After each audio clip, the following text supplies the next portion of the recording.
Hi. ஒரு couple 1 year conceive ஆகலை அப்படின்னு சொல்லிட்டு போய் டாக்டர் பார்க்க வரீங்க.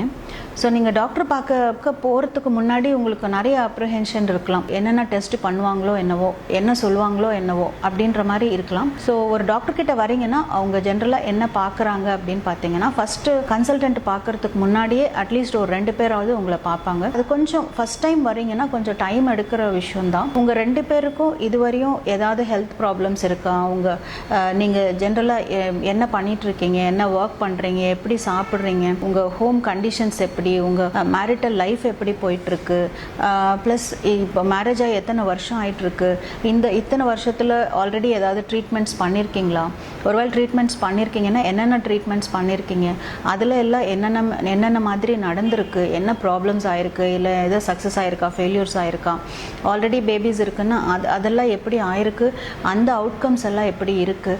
ஸோ இந்த மாதிரி டீட்டெயில்டாக ஹிஸ்ட்ரி எடுத்துப்பாங்க. ஸோ அதெல்லாம் எடுத்துக்கிட்டு ஏதாவது டெஸ்டிங் பண்ணணுன்னாலும் அதுவும் பண்ணிடுவாங்க. ஸோ இதுக்கு எல்லாமே கொஞ்சம் டைம் ஆகும். அட்லீஸ்ட் ஒரு 1 hour 1.5 hours ஆகும். அதெல்லாம் இன்ஃபர்மேஷன் கேதர் பண்ணிவிட்டு அதுக்கப்புறமா உங்களை சீனியர் டாக்டர்கிட்ட கூட்டிகிட்டு போவாங்க.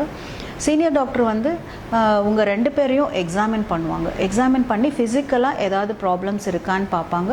அட் த சேம் டைம் ஃபீமேலுக்கு அல்ட்ராசவுண்ட் ஸ்கேனும் பண்ணுவாங்க. ஸ்கேன் பண்ணிவிட்டு ஒரு பேசிக்காக யூட்ரஸு ஓவரிஸு அதெல்லாமே எப்படி இருக்குது அப்படின்றது அது பார்த்துப்பாங்க.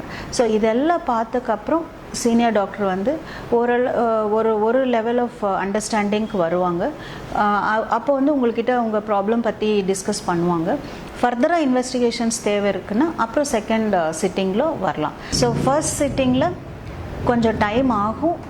அப்படின்றதுக்கு மைண்டில் ரெடியாக இருக்கணும். ப்ளஸ் உங்கள் லீவ் போடுறதா இருந்தால் லீவ் போடுறதோ அந்த டைம் உங்களுக்கு எடுத்து வச்சுக்கிட்டு தான் வர மாதிரி இருக்கும். அப்போ தான் உங்களுக்கு ஃபுல் இன்ஃபர்மேஷன், ஃபுல் ஒப்பீனியன் கிடைக்கும்.